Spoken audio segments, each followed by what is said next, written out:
Welcome to the Real Estate Radio Show, your ultimate guide to everything real estate. Whether you're a first-time buyer, a seasoned investor, or thinking about selling, we have the insights you need. Your host, Larry Shakman, the real estate therapist and a top-producing broker, will break it down weekly. We'll dive deep into market trends and speak with industry pros about everything from pricing and negotiation strategies and staging tips to financing options and home inspections. This fast-paced, ever-evolving market doesn't have to be overwhelming. We are here to guide you through it. Today's show is brought to you by TrustedAgentUSA.com. Get your market value, explore your selling options, and choose your closing date. Go to TrustedAgentUSA.com and do real estate your way. You've got options. Licensed in Illinois. Number 475-145-795. Now, let's dive in. Here's Larry.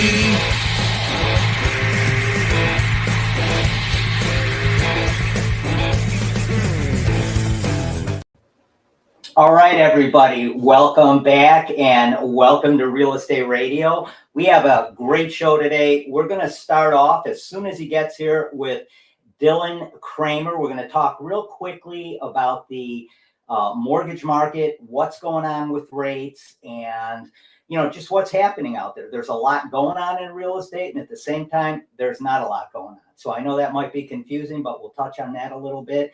And we're going to have a great guest on, my friend and an awesome home inspector, the owner-operator of Inspect-N-Check and that is BJ Poznecki. He's a busy guy. We're happy to have him on today, and he's going to tell us all about, why home inspections are so important. I don't care if you're in a multiple offer and you're going up against cash offers, investors, whoever, and people are telling you, forego the home inspection, just buy it up. You can't do that. And that's one thing that BJ is going to explain why you can't do that. So, you know what? Dylan's not here yet. Let's bring BJ on now. There he is, the man of the hour. Larry, how are you? How you doing, bud? Good. Thank you for having me on. Are you off to another home inspection or what? I am. I'm sitting. This is the day in the life. I'm sitting in a parking lot down the street from my next one here, ready to go. So, yeah. I know you had a busy day yesterday. Yeah, with these 5-day attorney reviews, right? Like it just, you've been in the game a long time, right? Like, when people go under contract, they got such a short period of time to get everything done. So, I just open up my schedule to try to be as accommodating as possible. So I've been very blessed to have great people like you that send me a lot of business and keeping me busy. And yeah, I've been running 6-7 days a week, so thank you. I'm glad to hear it because you do an awesome job. You put buyers at ease, which is important. And we'll get into that in a little bit. But before we do, how you got started, how did you get to the point where you are now, owner operator of Inspect-N-Check and home inspector, doing home inspections every day? How'd you get to this point? How'd you get here? Well, you know what? Honestly, it's been a blessing. So my background, I'm for the most part was in residential remodeling for most of my career. And then I was working with Pulte Homes, building new houses. COVID hit. They had a massive downsizing. They let people go throughout the whole country. And I sent out my resume for a couple of weeks and nobody, everybody was super nice. They're like, hey, we don't know what's going on in the world either. Good luck. We'll let you know if something happens. And so I'm like, I was thinking about the home inspection thing for a while, but you got a cushy corporate salary, like all is good. And so I never pulled the trigger. I kept pushing it off. And then when you get fired and life pushes you in a different direction, and so I'm like, I sent out my resume for the first couple of weeks, and then I'm like, you know what? I think now is just, do I sit back and just kind of keep trying to find a job, or do I just go off and just go all in and see what happens? And if I fall on my face, like, hey, like, just get back up and keep going forward. And I got to say, you know what? All the stars aligned for me. I mean, Pulte was a great experience, because like I said, most of my career was in residential remodeling.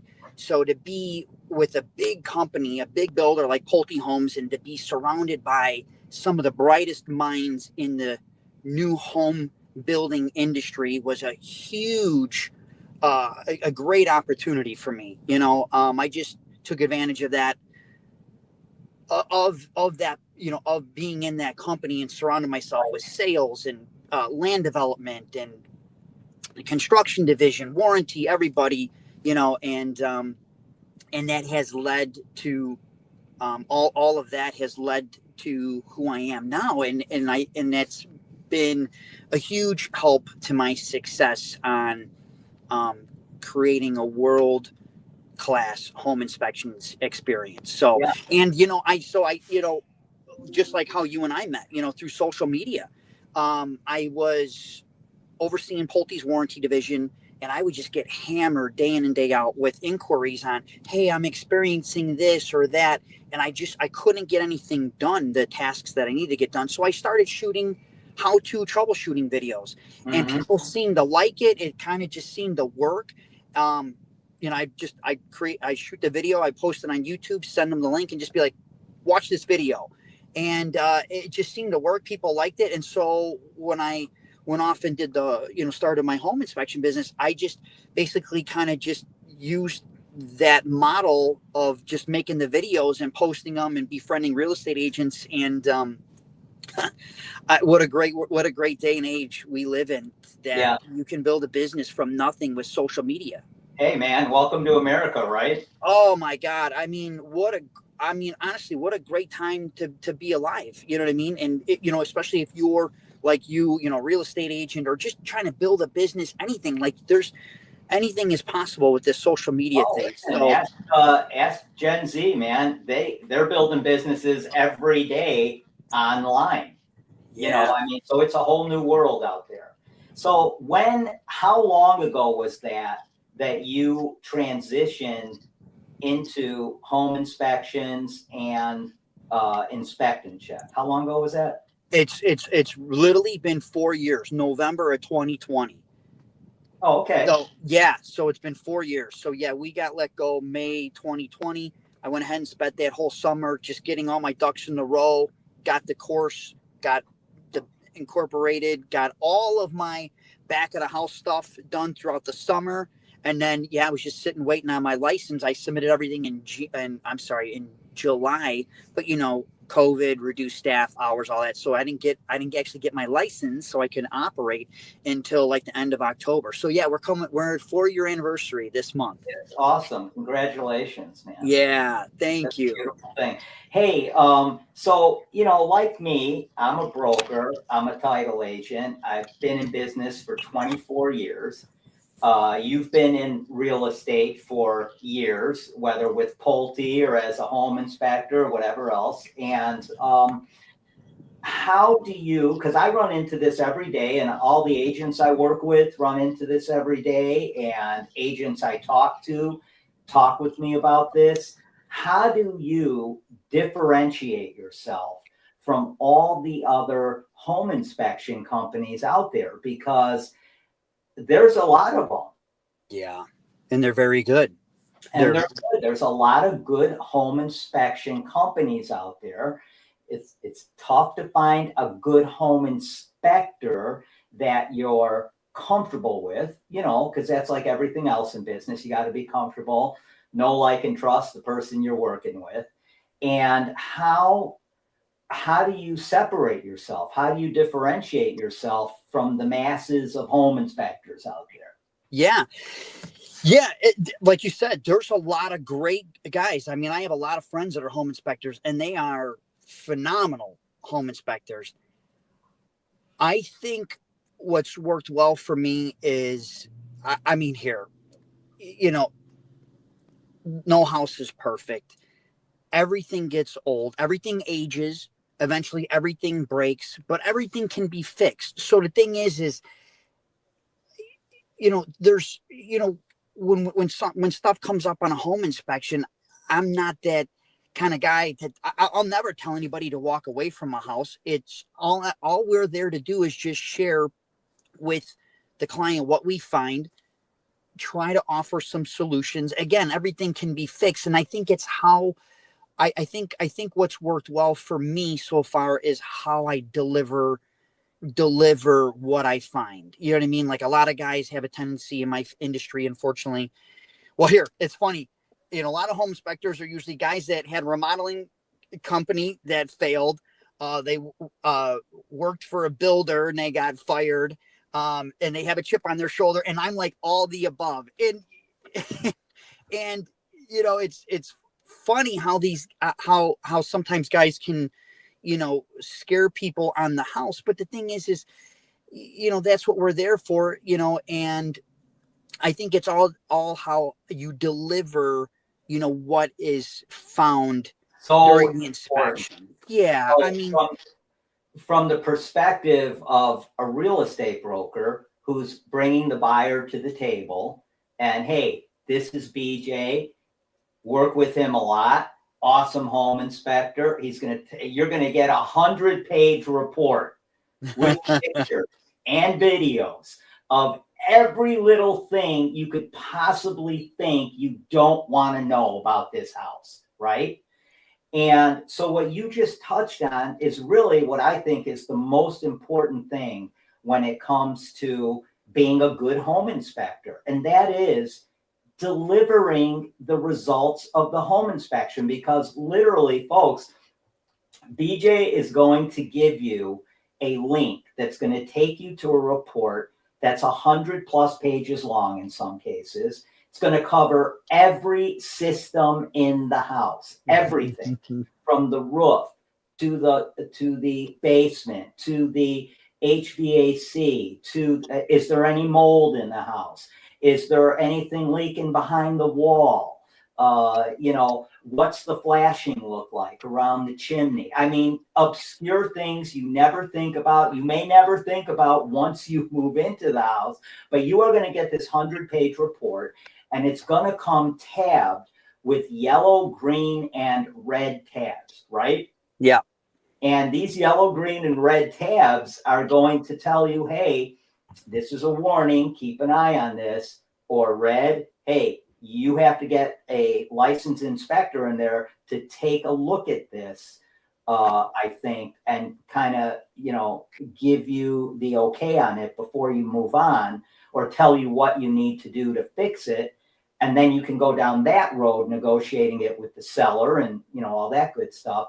But yeah, talk a little bit about that, because you deliver, like I said, 100-page report that's going to scare the crap out of anybody that looks at it. Am I right? 100%. Yeah. Yeah, I think so. For me, what's worked pretty well is what because you've been there, and I got the same spiel with everybody. As soon as I meet the client face to face, is I explain the whole process of how I'm going to do things. I'm going to start on the outside. I'm going to do the outside, the roof. If I can't physically get on the roof, I'm going to send the drone up there, weather permitting, and trees and, obstructions and stuff. Yeah. We're going to go inside the house. We're going to get everything turned on, the kitchen, laundry, appliances. If we got good temperatures, we're going to kick the AC on, let that run, get everything up and running. And then I'm going to start from the top, do the second floor attic, first floor basement, hitting the mechanical systems, finishing with the furnace. And then, if they order a sewer scope or any additional services, I'll mold testing, radon testing, I kind of get those going right when we start the inspection, just so that that's underway. And then like a sewer scope, I'll finish with that. And then I just tell folks like, hey, don't freak out. You're going to see me take a gazillion pictures. I'm going to put everything in the report. And I have the 3 different icons, like you just said, the blue, orange, red. Blue, minor maintenance things, doors sticking, outlets loose, things that you can add to your to-do list when you move in or not. Like they're there for your knowledge. I acknowledge them. They're minor things.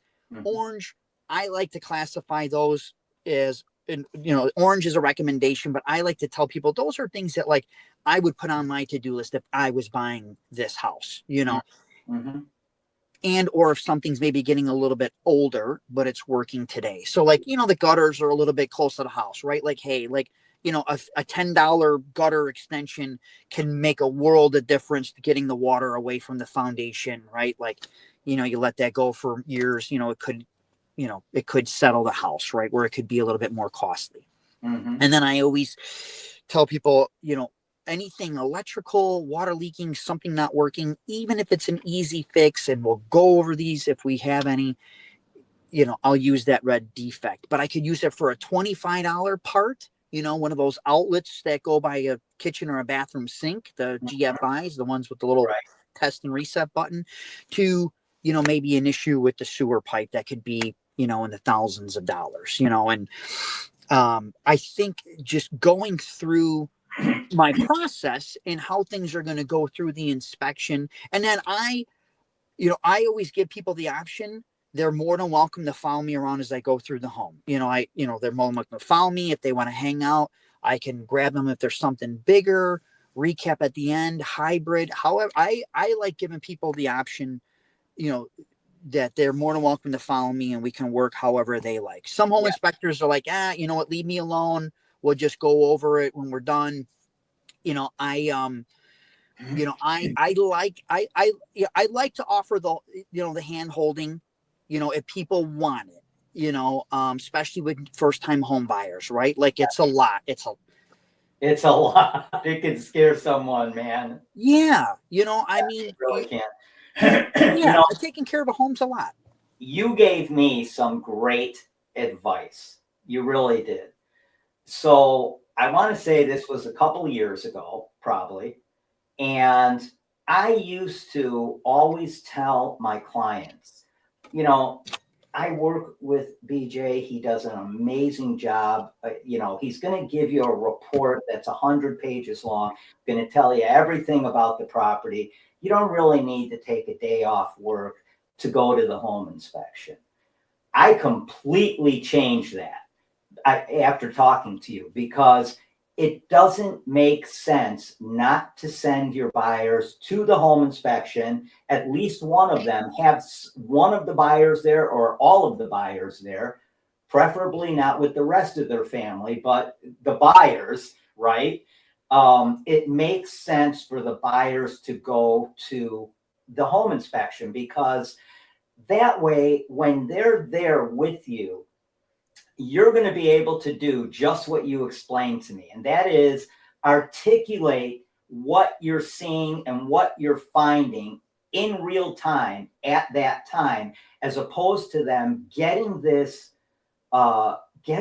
report that especially if they're first time home buyers, it's going to scare them. They're going to look at it and they're going to go, oh my God, I remember that home in Aurora that looked amazing. They just rehabbed it, looked amazing. But after we did the home inspection, there were all kinds of things that came up, and we had to pass on that house.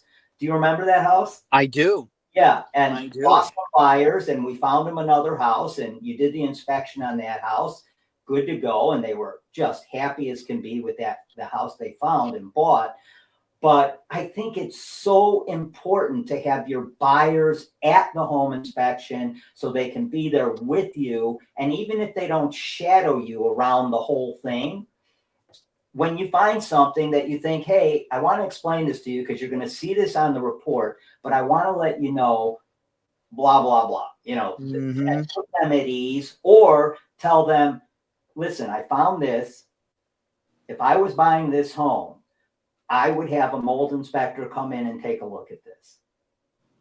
So it's both of those things, but having them there with you is invaluable, and literally will save a deal, and will save me from having to, try and explain something that you can explain firsthand when you're there, when they're there, looking at the issue with you. Yes. Yeah, I couldn't agree more. So, right, like I got a lot of friends in the industry, right? And so I have a good friend of mine, Mark Cancello, on the Mark inspections in Indiana. And in Indiana, it's totally different than here in Illinois, not to go off topic, but just to kind of give you like a little contrast. Oh, yeah. Mark is an incredible home inspector, but Indiana is like the wild, wild west, Larry. Like the agent doesn't show up, the buyer, nobody's there, lockbox code, do it whenever you want. And I know Mark and I will team up on stuff. So I know he's an incredible home inspector. And he just, like, since the buyer's never there, he's always dealing with these issues after they move in and this and that. And it's like a constant nightmare for this poor guy. And I'm like, I'm the only thing I can correlate it to is because they're not there. Yeah. Seeing that he's tearing through the whole house and touching everything. I know he's a super thorough guy like myself. We all are. I mean, that's just our you have to be. person, right? For what we do, like, it's our character to be detail oriented. Like, I've always just, ever since I've been a kid, like, I've always been OCD and neurotic about everything I do. Everything's got a system and everything in every area of my life, you know? Right. And yeah, the poor guy just deals with all kinds of stuff. And, you know, knock on wood, I've been very lucky because I implore the client to come, even if, like, right, like, you're busy doing deals, you don't need to be there if you don't want to, right? The agent doesn't need to be there. If they're cool, if the listing agent and the buyer's agent, everybody's cool with giving me the lockbox code and just going there with the agent, great. Because then you guys can be off making other deals and doing other things that are of importance, right? Because you're going to both get the report. You're going to go over it with the client. That's done at a later time anyway, right? Mm-hmm. So, but it's always best if the client goes there, because then this way I can show them firsthand and walk through things, you know, and you know, try to, you know, come up with some solutions. You know, if it's something a little bit bigger, some stuff you just, you know, even with my background, sometimes you just have to get a professional in, because then they're going to have to troubleshoot and go from there, right? Yeah.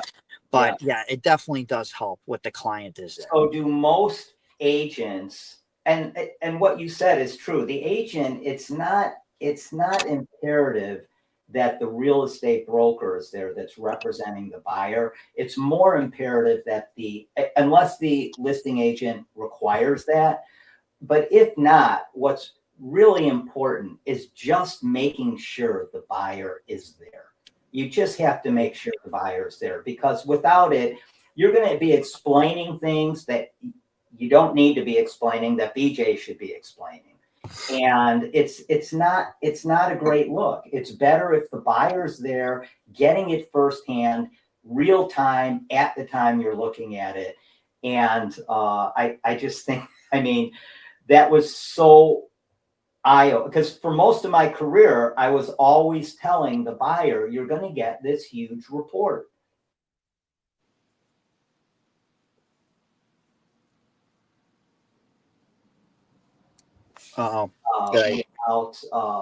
And actually seeing this happen in real time and getting your explanation in real time.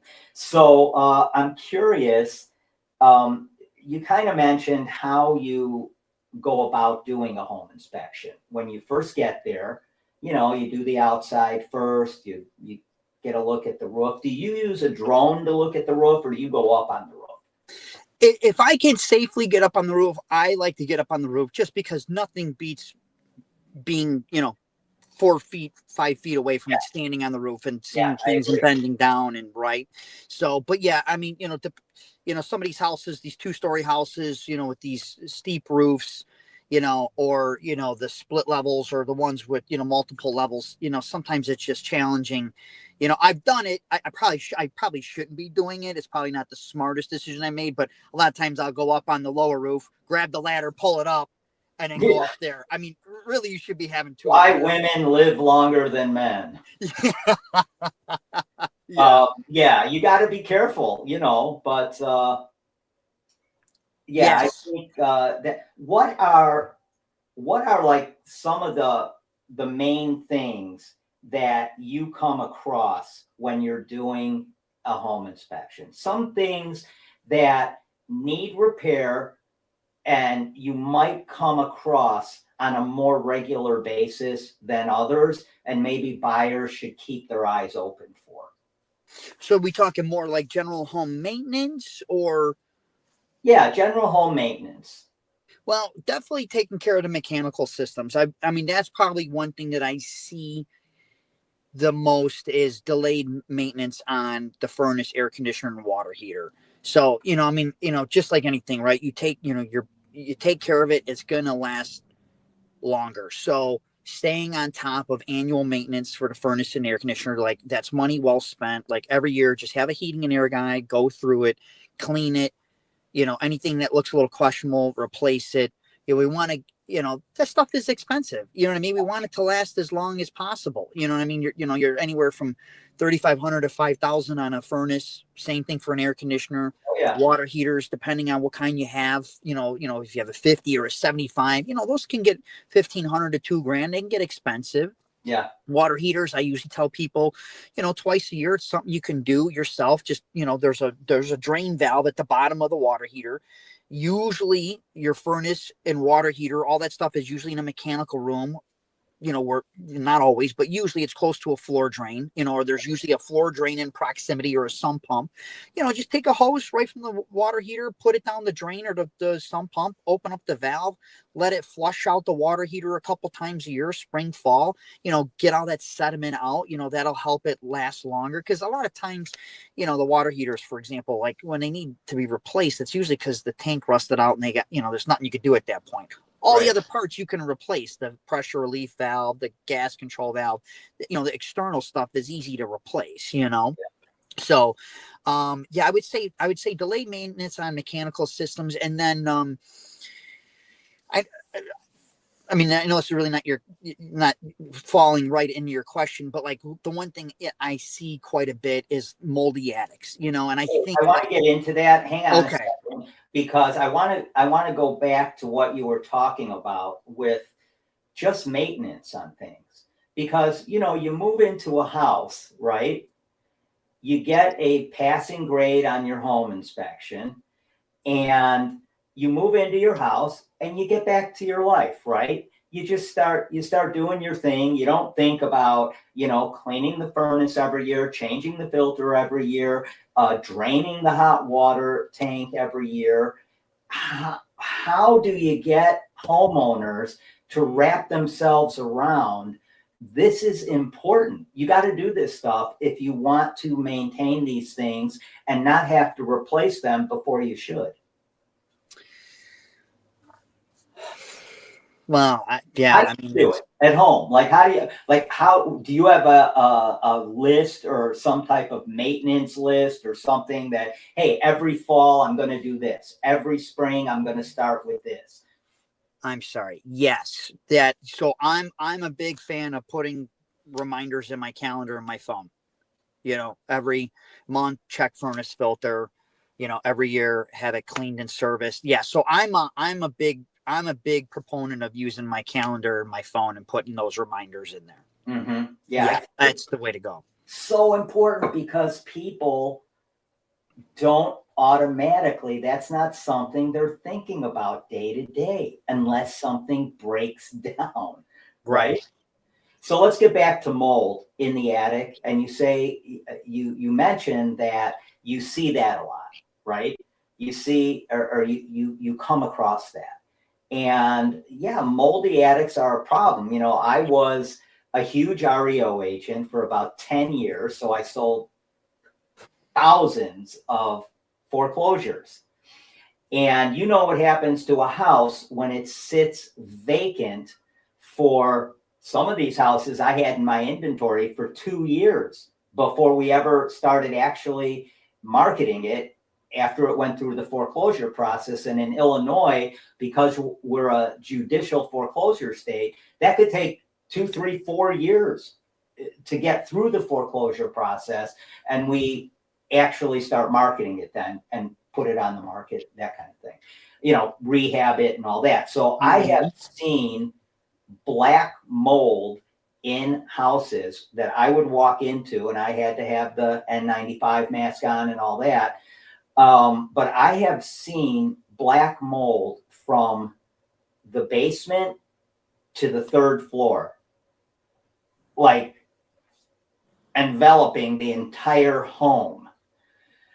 Now, mold in an attic is a little different. Not different, it's the same, biological thing we're talking about here, but it happens more often than I think people realize And let's talk about that a little bit. Why does that happen so often? So usually majority, 99 out of 100 times, it's usually due to not having enough ventilation in the attic. Well, people always think that they're doing good by doing this, but okay. So typically, we'll just use the regular standard house, by the gutters, by the eaves, you have perforated soffits that allow the fresh air to come up and into the attic. And then you have either ridge, dome, turbines. You have some kind of venting on the upper end of the roof that allows that hot air to go up there. So one of the things that I see a lot is people will add insulation. They're up there and they'll be up there maybe like, they'll do something like that in a cooler time of the year, right? Because you're not up there in the, summer, dying up there in the heat. And they'll feel the cold draft coming up from the soffit vents and they'll be like, oh, well, let me cover this. So then they end up covering all of the vents, not allowing the fresh air to come up in there. And then it's just that hot, stale, moist air. And that's a feeding ground for mold. And so at that point, then now, and this is just one example, right? Sometimes you need to add more vents and, there's kind of a case by case. I've had that at some houses where they've had to add a vent. As a matter of fact, there was one in Lakeview. I'm pretty sure you did the inspection on that, where they had to put a vent in the attic to, just air it out.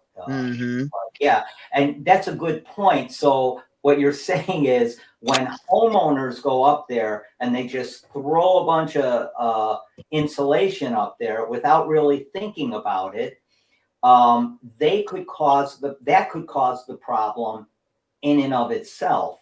It's starting to, create mold and discoloration in that attic space. So it's something to keep in mind for people that if you're going to do that and you're not sure about it, call in a contractor to do it. You want to blow in some insulation, have a contractor do it, because one small mistake can cost you a lot of money. Oh, man.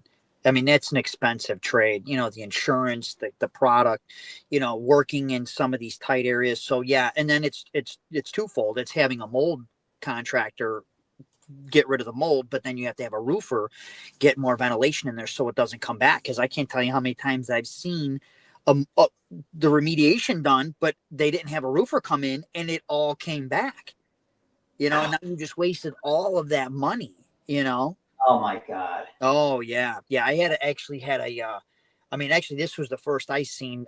Sunday I was in Niles and the only upper vent was an attic fan. So it was an older townhouse, cute, well built, all of that. But that's what they decided to do on this one is put in an attic fan. Well, the house was built in 1965. At some point in time, the fan failed. Now you have no upper vents or nothing removing the hot air. It was so bad, Larry, that it was so the underside of the roof, the underlayment was so wet for so long that the plywood, it's layers, right? It literally started separating and the bottom layer was actually falling off into the attic. Thank God it was too high of an attic that I sent too high of a roof that I sent the drone up there. I might have I would have walked careful. I always kind of walk carefully. Yeah, but you fall through the roof. I might have on that one. It's possible. Yeah. So some of these REOs that I had mold in, we literally on some of these did $30,000 mold jobs to remediate the mold, to mitigate the whole issue. And one day you're walking in and it's all black mold, and the next day you're walking in and it's all painted with the encapsulating it. Yeah. So I've seen that. It's a nightmare. You got to be careful with it. And there's a lot of nightmares that you come across probably. We're going to take a 30-second break. We're going to come back and we're going to talk about some of those nightmares. Sounds good. Welcome back to Real Estate Radio, sponsored in part by TrustedAgentUSA.com, the ultimate real estate matchmaker, saving you thousands. Now back to Larry, the real estate therapist.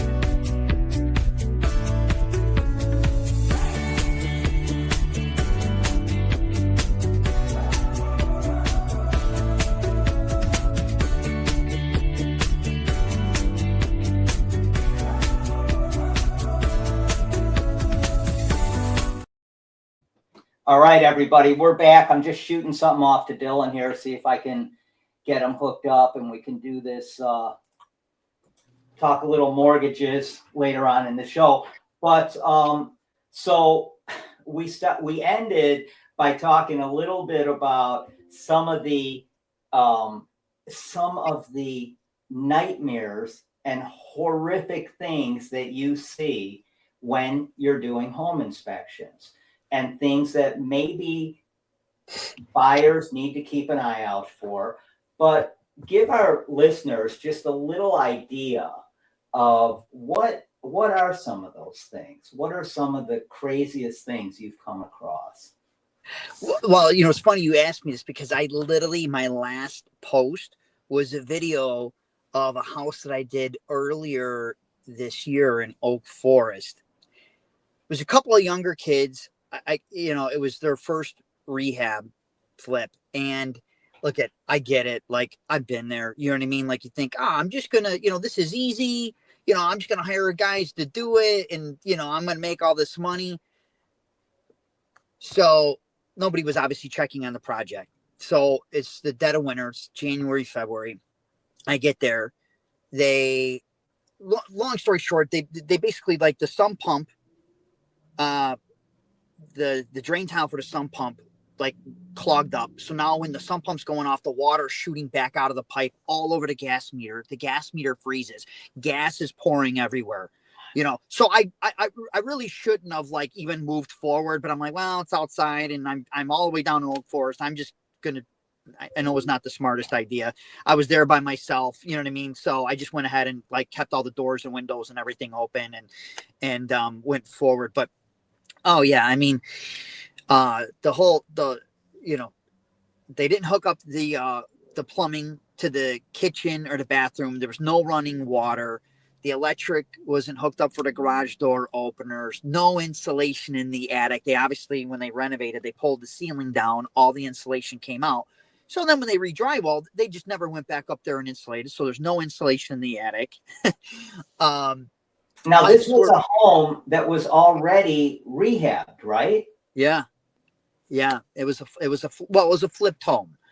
Yeah. And you were doing the inspection for the new buyers that were buying the home. Correct. So the house looked great. Yeah. The house was purchased by an investor, rehabbed, and now they're flipping it. Yes. Correct? Correct. Okay. So how does a real estate investor miss all these things? Because I've invested in a lot of properties. I have flipped a lot of properties all over the western suburbs: Geneva, St. Charles, Naperville, everywhere. How do you miss all that? Well, so they ended up coming later on, because the buyer's agent ended up calling, the investor, and they ended up coming over. So I ended up meeting them at the end of the inspection.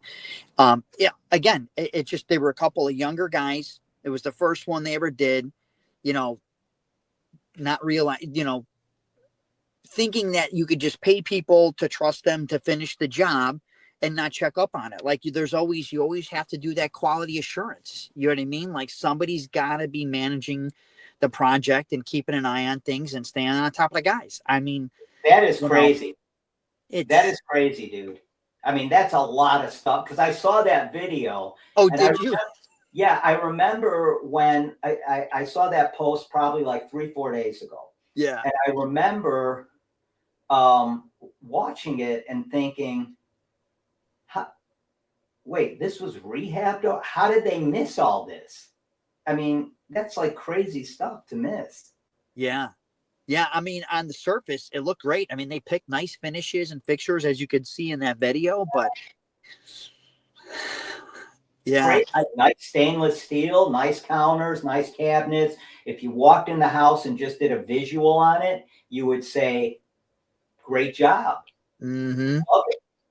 Yeah. But it's falling apart behind the scenes. Yeah. And look, being that I come from that world, right? Like, I don't like to be critical. Like, I get it. We're all human. We all make mistakes, and that, you know, I'm no exception to the rule, you know.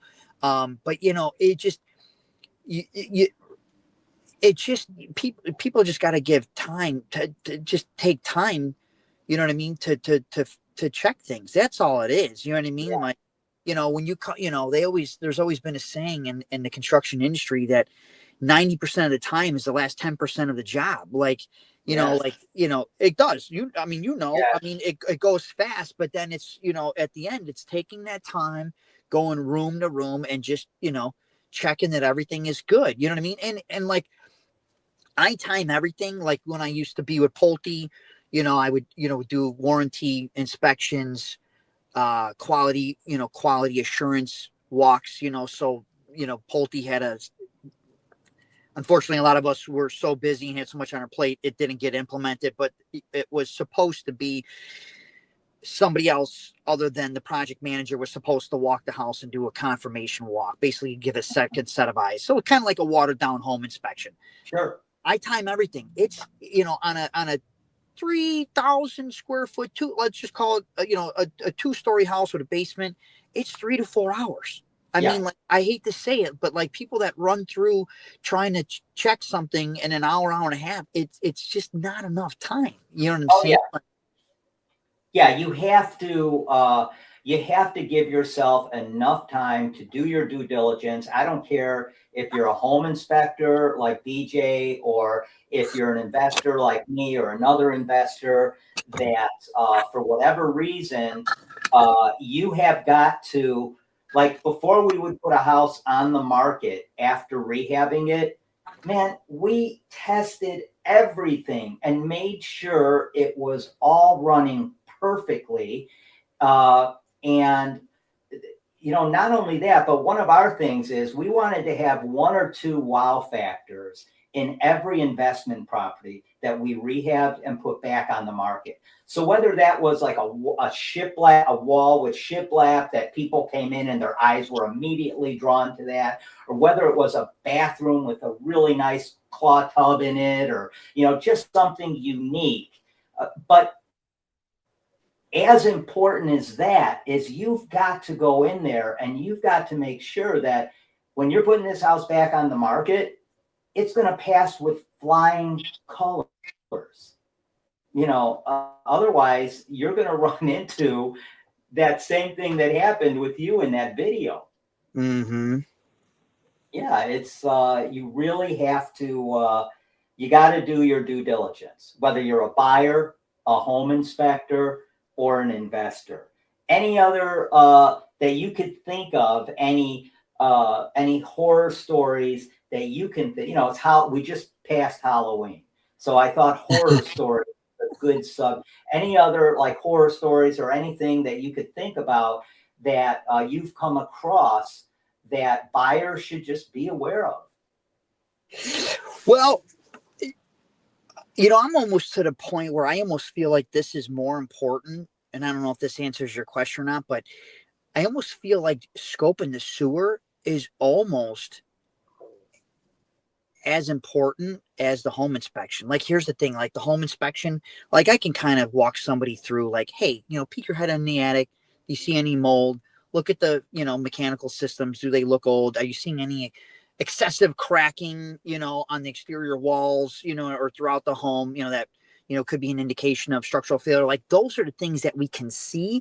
I'm more I get worried about what I can't see. And so the sewer scope, I would say, after the home inspection is worth its weight in gold. You know, for the $300-400, I mean, and not to scare people or be an alarmist, you know, but I would say now, because I would say like 7 out of 10 people order a sewer scope when they're buying a single family home. Honestly, it's like a flip of a coin. If I'm going to find an issue, I would say it's like a 50-50 shot. Oh, really? Yeah. I mean, and not everybody does those. I mean, I would say, if I had to guess, I would say the majority of people, and correct me if I'm wrong, but don't do sewer scopes. Am I right? Well, I can only speak for myself, and I would say it's closer to the opposite. I would say with, over the last 4 years, I would say I'm six, borderline 7 out of 10 people order a sewer scope on a Is single. that because they order it, or because you suggest they order it, or their agent suggests they order it? You know what? All the above. So, I have some agents that, when they recommend me, they're like, hey, and he could scope the sewer too. Like, that's something, definitely do. And or I always, when I make contact with the client, I send them just a list of other services in addition to the inspection that I can do. Hey, I just want to let you know that these are available. Let me know if you want me to do them. I don't push it. I just send the text and I don't even follow up on it. And Yeah, and a lot of times, those. I think that's a good idea, just to kind of remind people, you might want to consider this,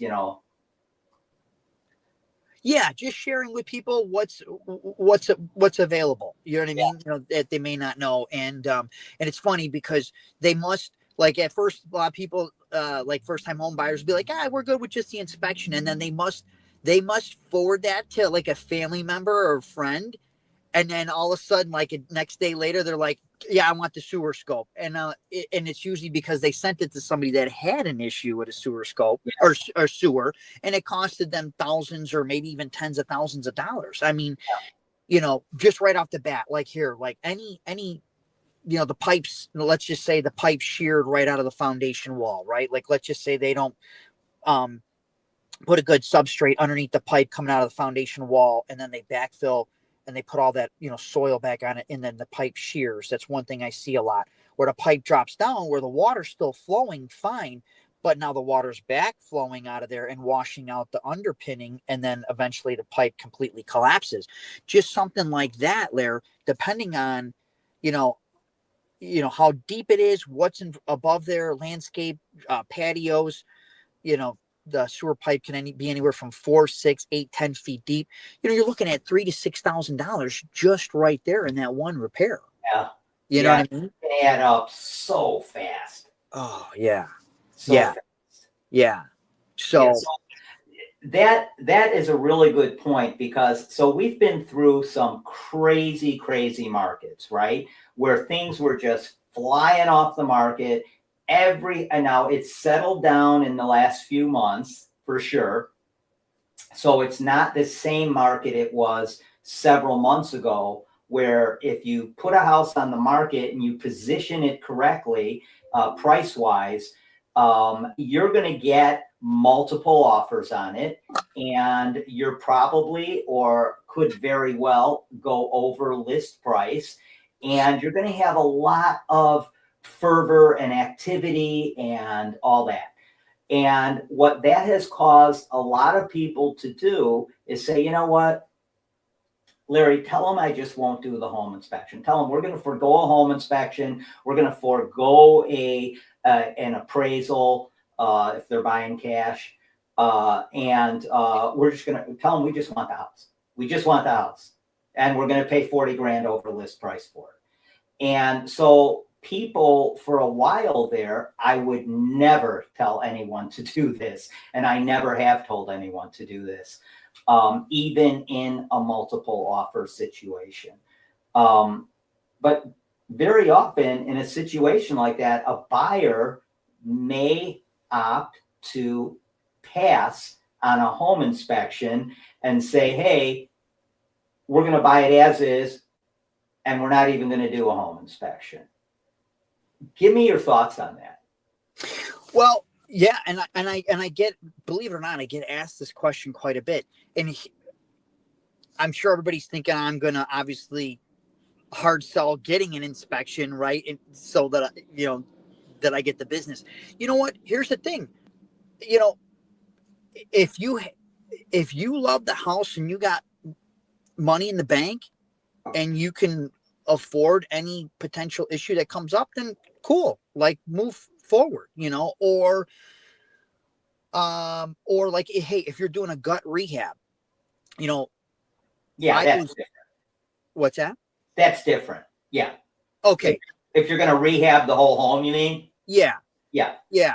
And so I'll get those calls, and I usually, I'll actually talk people out of it and say, hey, whatever you were going to pay me, I would pay a general contractor or whoever you're going to use to, since you don't own the house, they may not come out for free. You're better served paying them, because here's the thing, you're going to be ripping the place apart anyway. You got to bring everything up to code, your electric, your plumbing, your HVAC. So I'm happy to do it if you want, but I think you're wasting your money. You're better served going that direction. Yeah. Or the other time that I'll tell people, a lot of times I'll get calls for people that want to buy where they're renting, and they've been there 10, 15 years. Okay. They literally tell me everything that's wrong with the house. And I'm like, okay, sounds good. Or the condo, whatever they're buying. Great.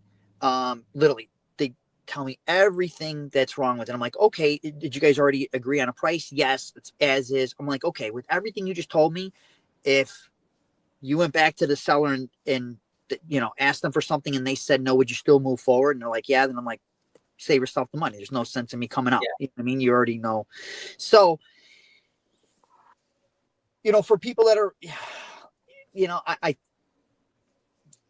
if you're doing new construction, I think, because most builders, right? The Pulte's, the DR, Hortons, MIs, the big production builders, they offer, typically a 1, 2, 5, and 10-year warranty, so anything that comes up is under warranty. Mm-hmm. As far as a used home, I think it just really depends on what your comfort level is. Maybe if you're in the construction industry or you have contacts or family, where you can pull favors, then, that can get you out of trouble if you buy a house and something comes up. But, I'm neutral. I think that's an awesome neutral. way You know what I mean? It's not a hard sell. You're just giving them the facts and you're letting them make that choice. For me, if I'm representing a buyer, I'm going to always tell them to err on the side of caution. I don't care how much you think I don't care. It doesn't matter. Get a home inspection, because it's going to cost you somewhere around, depending on the house, but a typical bread and butter, 25.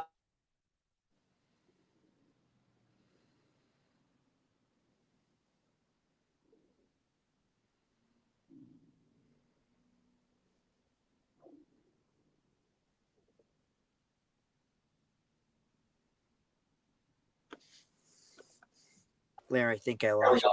Am I right though? A home inspection for about a 3,000, 2,500 square foot house with the inspection, and let's say they're doing radon, is going to be somewhere around 650, 700 all in. Yeah. The house, the inspection's about 500, and the radon is 250. Yeah. So you're in the ballpark.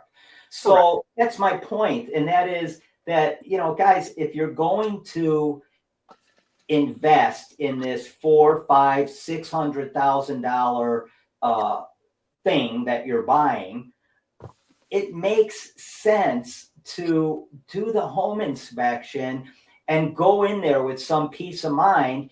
And the amount you're spending on the home inspection relative to the amount you're spending on the product, the house, it's a no-brainer. You got to do it. You got to do it. And, with all the things I've seen in the REO space, I'm like, dude, you gotta do your home inspections. You really do. I think it's important for buyers to do. Yeah. So someone wants to get in touch with you. BJ, do you go into the city? Do you do suburbs? What do you do? What's your main area, and how do people get in touch with you? Yeah, so you can reach me anytime on my cell, 773-403-3298. You can find me on any social media. I'm on all of them. And yeah, I'm happy to go anywhere in the state of Illinois and Northwest Indiana. For the yes, city, Wisconsin border, Rockford, DeKalb, Kankakee, and then, like I said, Northwest Indiana. Naturally, I'm out of Lisle.